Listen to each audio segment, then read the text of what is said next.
Hello दोस्तों, बहुत बहुत स्वागत है आप सभी का मेरे इस यूट्यूब चैनल क्रिक सुबेंदु में। तो फाइनली एक तरह से बेसबॉल का एक तरह से पैकअप हो चुका है इंडिया से, और वो एक तरह से घर रवाना हो चुके हैं और 4-1 की भारी भरकम डिफीट के साथ एक तरह से जा रहे हैं। काफ़ी एक तरह से उम्मीद लेके आए थे कि एक अलग ब्रांड ऑफ क्रिकेट खेलेंगे टीम इंडिया के खिलाफ, और इंडिया के कंडीशन में ही जाके खेलेंगे और उनको सीरीज हरा के आएंगे या फिर कुछ मैचेस ज़रूर हरा के आएंगे। लेकिन यहाँ पर आप देखो तो कंप्लीटली एक तरह से कहेंगे कि डोमिनेशन टीम इंडिया का दिखा। हालांकि फर्स्ट मैच में हैदराबाद में जिस तरह से उनके इंडिविजुअल प्लेयरों के दम पे उन्होंने मैच जीता था, हमें स्लाइटली डर तो लगा था और लगा था कि यार ये बास्केटबॉल जो कि इंडिया को ट्रबल करेगा, स्पेशली जब टीम इंडिया काफ़ी सारी परेशानियों में थी।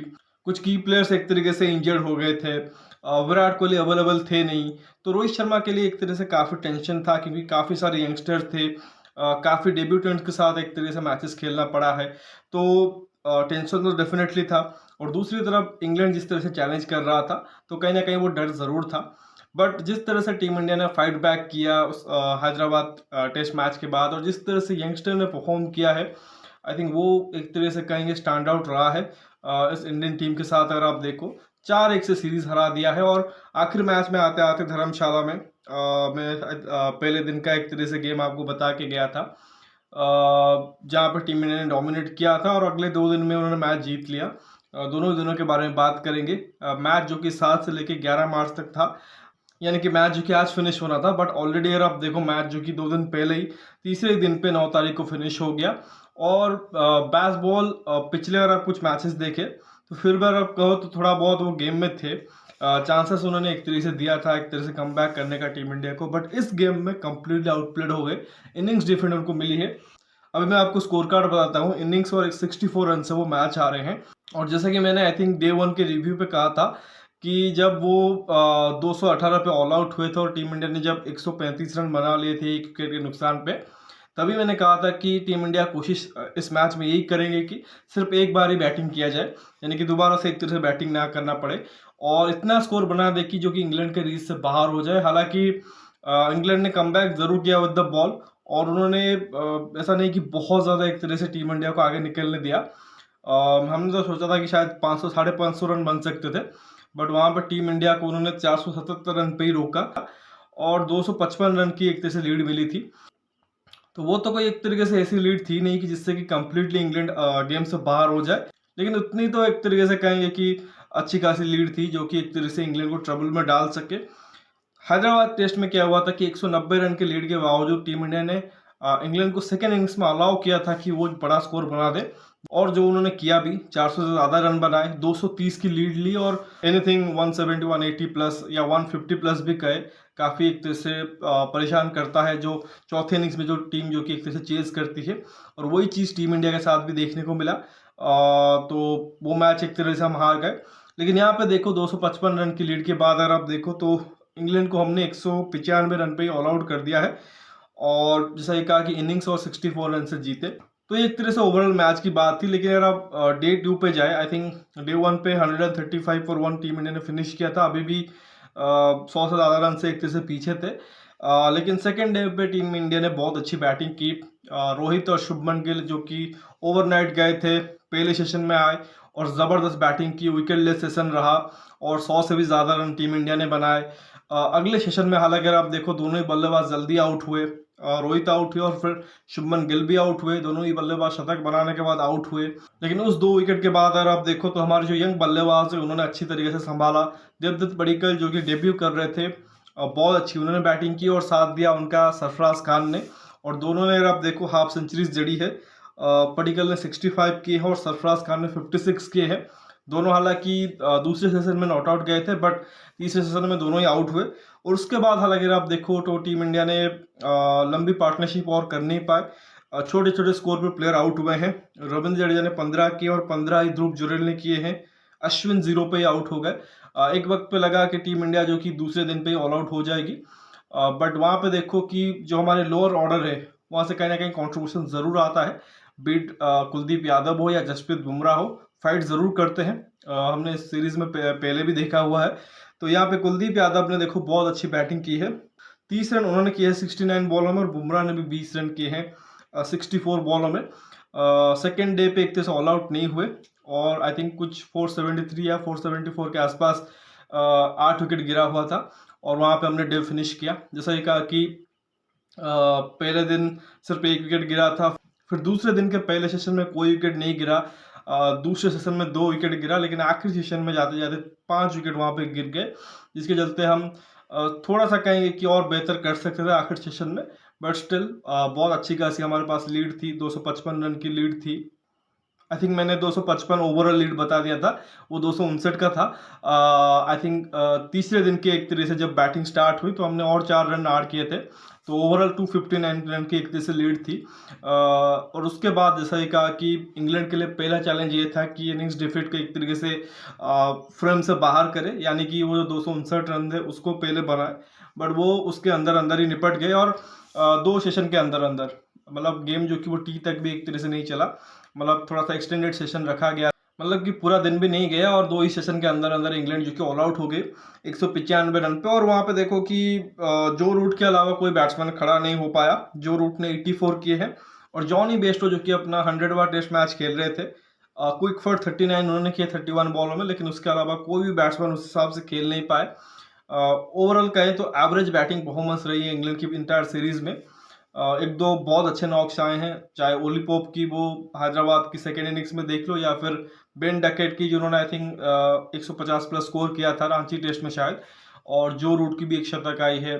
जैक क्रॉली जो कि सबसे कंसिस्टेंट बैटर रहे उनकी तरफ से आई थिंक 40 में एवरेज है, 4-5 50 उन्होंने किए हुए हैं, तो कंटिन्यूसली उन्होंने रन जरूर बनाए हैं, बट टॉप ऑर्डर में उतना एक तरह से कंसिस्टेंसी दिखा नहीं है, चाहे ओली पोप हो या बेन डकेट हो, इवन जो रूट की भी बात करें। और बाकी जो मिडिल ऑर्डर और लोअर मिडिल ऑर्डर रहा है वहाँ पे कंप्लीटली एक तरह से खराब परफॉर्मेंस दिया है। बेन स्टोक्स डेफिनेटली उन्होंने बहुत ज़्यादा निराश किया है, कैप्टनसी तो ठीक है बट बैटिंग से बहुत निराश किया है। जॉनी बेस्टो भी एक तरह से फेल ही रहे हैं, और बेन फोक्स अगेन देखो विकेट कीपिंग में बहुत अच्छे रहे हैं, बट बैटिंग उन्होंने भी बहुत बड़े नॉक्स एक तरह से नहीं खेले हैं, तो इंग्लैंड के लिए डेफिनेटली बैटिंग फेलियर रहा है।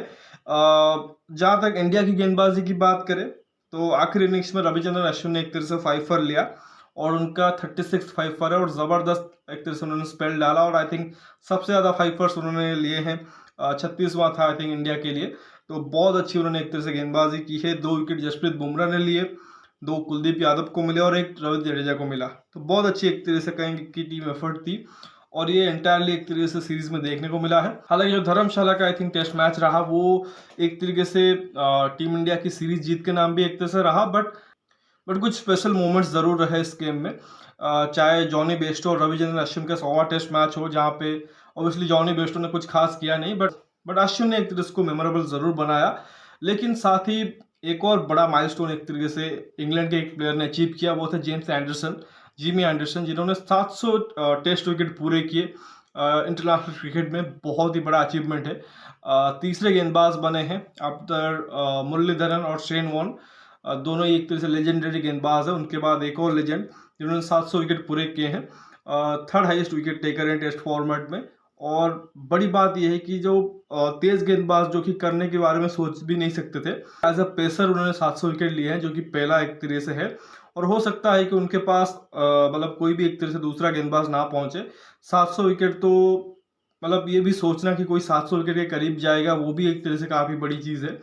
उनके पीछे शायद उन्हीं के एक तरह से टीममेट थे स्टुअर्ट ब्रॉड, जिन्होंने कुछ 607-8 विकेट लिए हैं। तो अभी के टाइम पर अब देखो, अगर कोई 500 विकेट के पास भी पहुंच जाता है या 500 विकेट कंप्लीट कर देता है एज अ पेस बॉलर, वो भी एक तरह से बहुत बड़ी अचीवमेंट होगी। बट 700 विकेट तक पहुंचना बहुत टफ है, और उसके लिए ऑलरेडी देखो उन्होंने कितने सारे 180 प्लस मैचेस खेले हुए हैं, तो वो डेडिकेशन, वो डिटर्मिनेशन भी चाहिए। तो जो जिमी एंडरसन ने दिखाई, डेफिनेटली कह सकते हैं कि goat of fast bowling in test cricket red ball format में, और definitely one of the great cricketers, तो उनको हमेशा के लिए याद किया जाएगा जिमी एंडरसन को। तो उन्होंने एक बहुत अच्छी वेन्यू पे धर्मशाला में वहाँ पे एक तरह से वो अचीवमेंट पूरी की है। शायद इकलौता ऐसा मोमेंट जो कि शायद इंग्लैंड टीम इस टेस्ट मैच से याद रखेगी, अदरवाइज कुछ खास मोमेंट्स उनके लिए था नहीं। और इंटायर सीरीज में आप देखो तो इंडिया ने एक तरह से डोमिनेट ही किया है, शायद एक आधा प्लेयर को छोड़ दे जो कि शायद थोड़ा सा कह सकते हैं कि उनकी परफॉर्मेंस उतनी टॉप क्वालिटी की नहीं रही है, लेकिन बाकी सारी प्लेयरों ने बहुत अच्छा किया है। लेकिन वहीं पे जब आप इंग्लैंड के लिए देखोगे तो आई थिंक दूसरी चीज़ है। आई थिंक सबसे पहले अगर इंग्लैंड के पास आऊँ तो आई थिंक जैसा ये कहा कि जैक क्रॉली, आई थिंक उन्होंने फिर भी अब देखो कंसिस्टेंसी ज़रूर दिखाई है और बेहतर कर सकते थे। आई थिंक अगर बड़ी पारियाँ शतक जड़ते तो डेफिनेटली और अच्छा हो सकता था, बट उन्होंने कंसिस्टेंसी ज़रूर दिखाई है। बाकी बल्लेबाजों के बारे में आपको तो बता ही ऑलरेडी दिया था, बट गेंदबाज में भी देखिए आई थिंक शोएब बशीर हो गए या टॉम हार्टली हो गए, जितना उनके पास एक्सपीरियंस था उससे आई थिंक उन्होंने बहुत अच्छा ही किया है। इन कंडीशन में उनको मतलब उतना एक तरीके से अनुभव नहीं है, इतना यूज टू नहीं है, और शायद उतना भी फर्स्ट क्लास क्रिकेट का भी जो उनको एक तरीके से एक्सपीरियंस नहीं है वो भी एक तरह से यहाँ पे दिखा। इंडिया ने ये अच्छी चीज़ की अपने लिए कि उन्होंने रैंक टर्नर्स यहाँ पे नहीं दिए, अदरवाइज वही गेंदबाज काफ़ी एक तरह से ट्रबल करते इंडिया को, जो कि अच्छी चीज़ है क्योंकि हमने ऑस्ट्रेलिया वाला सीरीज में भी देखा था बीजीटी में 2023 में कि टॉड मर्फी, मैट कुनमन, जो कि अगेन उतने एक्सपीरियंस गेंदबाज थे नहीं, बट वहाँ पर रैंक टर्नर्स मिले तो वहाँ पे वो इफेक्टिव हो गए थे। तो वो गलती टीम इंडिया ने यहाँ पे नहीं की, और उसी के चलते देखो कि क्लियर डिफरेंस दिख गया दोनों ही टीमों के जो गेंदबाज थे और उनकी क्वालिटी में। तो वो तो एक तरह से कहेंगे कि रियलिटी चेक मिला इंग्लैंड को, लेकिन जैसा ही कहा उन दोनों ही गेंदबाजों ने अच्छी एक तरह से गेंदबाजी की है, जितना भी उनके पास वो टैलेंट लेके आए थे, जितना भी एक तरह से पास उनके पास काबिलियत था। तो आई थिंक यही 2-3 नाम आप इंग्लैंड की तरफ से पाओगे, बाकी सभी ने एक तरह से निराश ही किया है। जैक लीच का इंजर्ड हो जाना उनके लिए बहुत बड़ा झटका था क्योंकि जैक लीच के पास एक्सपीरियंस था। बाकी इंडिया की तरफ से कहें तो वहीं मैं 2-3 नाम लूँगा शायद जो थोड़ा सा कहेंगे कि इस सीरीज़ में फीके दिखे, अदरवाइज सारे के सारे खिलाड़ी ने अच्छा ही किया है। आई थिंक एक आप रजत पाटीदार को मानोगे, आई थिंक 3 मैच उनके खराब गए, थोड़ा सा निराश जरूर होंगे। साथ ही मोहम्मद सिराज उतना यूटिलाइज भी नहीं हो सका, बट मतलब शॉर्ट स्पेल में अच्छी गेंदबाजी की है, बट उतना इफेक्टिव उन्होंने गेंदबाजी की नहीं है। बट अगेन देखो यहाँ पे आई थिंक वो 5th बॉलर थे, हालांकि न्यू बॉल के साथ उन्होंने गेंदबाजी ज़रूर की है, बट यहाँ पे आप उनको रैंक करोगे शायद 5वें गेंदबाज थे, उतना यूटिलाइज भी नहीं हुआ है, बट वो शायद उतना खुश नहीं होंगे अपने परफॉर्मेंस से। बाकी तो खैर देखो कि मुकेश कुमार को उतना अपॉर्चुनिटी नहीं मिला, एक आधा गेम ही मिला। आकाशदीप को एक मैच में उन्होंने अच्छा ही किया। तो ये कुछ आई थिंक एक तरीके से खिलाड़ी थे। वाशिंगटन सुंदर को यहाँ पे गेम नहीं मिला। अक्षर पटेल को जो एक आधा गेम मिला था उन्होंने वहाँ पे ठीक ठाक ही किया था, बट बाकी खिलाड़ियों को देखे I think Rohit Sharma captaincy top class की है, ज़बरदस्त कैप्टनसी की है। जिस तरह से उन्होंने पीछे लगने के बाद 0-1 से एक तरह से डाउन होने के बाद इस तरह से यंग खिलाड़ियों के साथ एक तरह से कमबैक कराया है टीम को, और साथ ही उनकी खुद की जो परफॉर्मेंस रही है, आई थिंक 400 रन उन्होंने बनाए इस पूरे सीरीज में, 2 शतक भी जड़ा है, 1-2 अर्धशतक भी जड़ा है। तो उनके बैटिंग के ऊपर डाउट्स था, उनकी कैप्टनसी के ऊपर भी डाउट्स था, तो एक तरह से कहेंगे कि फुल मार्क्स से उन्होंने पास किया है अपने आप को। इसके अलावा आप देखो यशस्वी जायसवाल जो कि मैन ऑफ द सीरीज रहे हैं, टॉप परफॉर्मेंस दी है उन्होंने, 712 रन आए थे उन्होंने कुल बनाए हैं, 2 डबल हैंडेड मारे हैं, दोनों जो शतक थे उसको डैडी हैंडेड में कंप्लीट किया, 2 हाफ सेंचुरीज भी जड़ी हैं, तो काफ़ी ज़बरदस्त सीरीज रही है। शुभमन गिल अब देखो उनके ऊपर भी काफ़ी सवाल था, इनफैक्ट उनको तो ड्रॉप करने की बात आ गई थी पहले 2 मैच के बाद। श्रेयस अय्यर के साथ उनका नाम भी लिया जा रहा था कि इनको ड्रॉप किया जा सकता है, बट आखिर के 3 मैच में उन्होंने भी एक तरह से अच्छी फॉर्म दिखाई, 2 शतक आई थिंक उनके नाम भी है, सेकेंड हाइस्ट रन गेटर है, 50+ की उनकी एवरेज है, तो ठीक ठाक उन्होंने एक तरह से कहीं काम किया है। और साथ ही मिडिल ऑर्डर में देखिए तो आई थिंक अनफॉर्चुनेट रहे केएल राहुल जो कि इंजर्ड हो गए। उन्होंने स्टार्ट अच्छा किया था बट कंटिन्यू नहीं कर पाए, लेकिन उनके जगह पे जो एक तरह से प्लेयर्स आए थे, सरफराज खान हो गए जिन्होंने बहुत अच्छा किया है। आई थिंक 350 मारे हैं उन्होंने इंटायर सीरीज में, शतक नहीं मार पाए, थोड़ा सा ज़रूर एक तरीके से दुखी इसलिए होंगे कि बड़ी पारी नहीं आई, बट अच्छी कंसिस्टेंसी दिखाई है। ध्रुव जुरेल तो एक तरह से कहेंगे कि फाइंड ऑफ द सीरीज रहे हैं, क्योंकि उनके बारे में कोई उतना बोल नहीं रहा था। शायद हम ये सोच रहे थे कि केएस भरत हो सकता है कि विकेट कीपिंग स्टार्टिंग करे, अगर वो आउट ऑफ फॉर्म हो जाते हैं तो हो सकता है KL Rahul wicket keeping loss एक तरह से थाम ले, बट ध्रुव जुरेल को जिस तरह से टीम ने एक तरह से भरोसा दिखाया, 2 मैच के बाद उनको लेके आए, 3 लगातार मैचेस खिलाए और उन्होंने परफॉर्म किया, अच्छे रन्स बनाए और क्रूशल रन्स बनाए, स्पेशली जो रांची वाला टेस्ट मैच था आई थिंक जहाँ पे टीम इंडिया लग रहा था कि फंस गई है फर्स्ट इनिंग्स में, वहाँ पे जो 90 रन की इनिंग्स खेली थी वो टॉप क्लास थी। तो आई थिंक वो एक तरह से फाइंड ऑफ द सीरीज रहे हैं मेरे हिसाब से। साथ ही देवदत्त पडिक्कल ने भी जाते जाते एक अच्छी डेब्यू उनका भी एक तरह से हो गया है। और जहाँ तक गेंदबाजी की बात करें, आई थिंक जैसा ही कहा कि सिराज को छोड़ के बाकी गेंदबाजों ने बढ़िया काम किया है, चाहे अश्विन हो, 500 विकेट इसी सीरीज में पूरे किए, 1.25 टेस्ट मैच खेला, 365 पर भी लिया। जडेजा का जो ऑलराउंड शो रहा है वो भी कमाल का रहा है, विद द बैट उन्होंने परफॉर्म किया है, विद द बॉल परफॉर्म किया है। Kuldeep Yadav I think initially उनको नहीं खिलाया था, बट जब से उनको खिलाया उन्होंने ज़बरदस्त स्पेल डाले, मैच विनिंग एक तरह से कहेंगे स्पेल डाले, मैन ऑफ द मैच बन के गए आखिर मैच में। काफ़ी एक तरह से ट्रबल किया है, स्पेशली इन विकेट्स के ऊपर जहाँ पे उतना मदद था नहीं स्पिनरों के लिए। और ऑब्वियसली आप जसप्रीत बुमराह, आई थिंक वो तो मतलब अनप्लेएबल ही दिखे इस सीरीज में कम्प्लीटली। उनके जो बेस्ट बैटर थे जो रूट, उनको भी एक तरह से उन्होंने नचा के रख दिया था।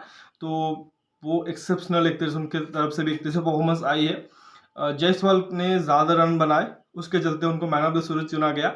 But I think Jasprit Bumrah को भी एक तरह से चुना जा सकता था, मतलब उतना कोई प्रॉब्लम नहीं होता।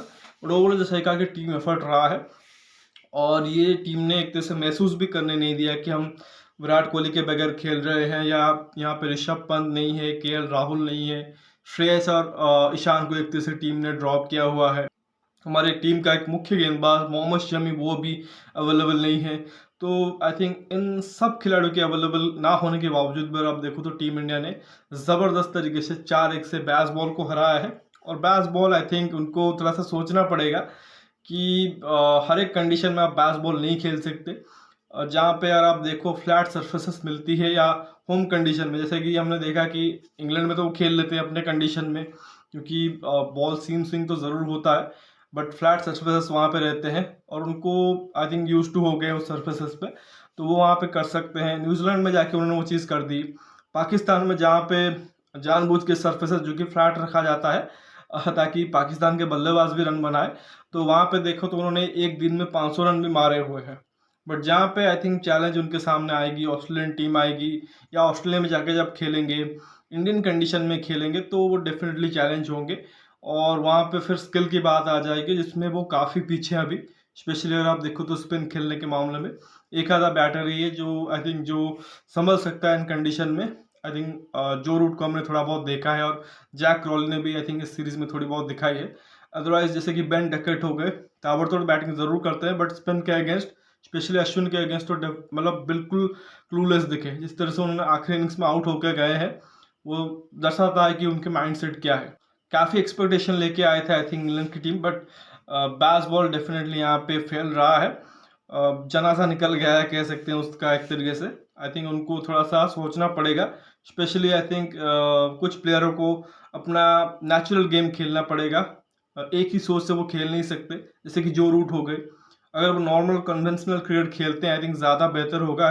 आई थिंक जो उन्होंने एक दो अच्छी इनिंग्स यहाँ पे खेली है, वो उन्होंने कन्वेंशनल क्रिकेट ही खेला है, तो वही एक तरह से कोशिश करना चाहिए उनको खेलने के लिए। कंडीशन जहाँ पे फ्लैट मिलेगा, बॉलिंग अटैक वीक होगी, वहाँ पे आप वो चीज़ कर सकते हो। जैसे कहा अगर पाकिस्तान में जाएंगे खेलने के लिए, या श्रीलंकन कंडीशन में, बांग्लादेश कंडीशन में जाते हैं, तो वहाँ पे वो चीज़ कर सकते हैं। बट इंडियन कंडीशन में अगेंस्ट इंडियन गेंदबाज वो चीज़ काफ़ी डेफिनेटली उनके लिए मुश्किल होगी। तो खैर बहुत इंपॉर्टेंट सीरीज़ एक के लिए उनके लिए था, बट वो हार चुके हैं। और मतलब ऐसी क्रिकेट का भी क्या फ़ायदा जब आपको एक तरह से रिजल्ट ना मिले, आप सीरीज ना जीत सको। और WTC का जो साइकिल चल रहा है उसमें आई थिंक 7th या 8th प्लेस टीम है। इंडिया तो टॉप ऑफ द टेबल है, ऑस्ट्रेलिया और न्यूजीलैंड सेकंड और थर्ड बेस्ट टीम वहाँ पे बनी हुई है, तो इंग्लैंड तो काफ़ी नीचे है। तो फिर वो जितना एक तरह से कोशिश करे अपने ब्रांड को एक तरीके से चढ़ाने की, वो फ़ायदा नहीं देने वाला है जब तक आप सीरीज़ नहीं जीतोगे या फिर आप WTC में आगे नहीं आओगे। क्योंकि अच्छी क्रिकेट तो सिर्फ दो ही टीमें खेल रही है जिनको कि एक तरह से देखने का मन कर रहा है। एक है ऑस्ट्रेलिया जो कि WTC की चैंपियन है, और एक है टीम इंडिया। बाकी न्यूजीलैंड थोड़ी सी अप एंड डाउन रहती है ज़रूर, और वही चीज़ साउथ अफ्रीका के साथ भी है। इवन वो तो टेस्ट क्रिकेट को उतना प्रायोरिटाइज कर भी नहीं रहे हैं।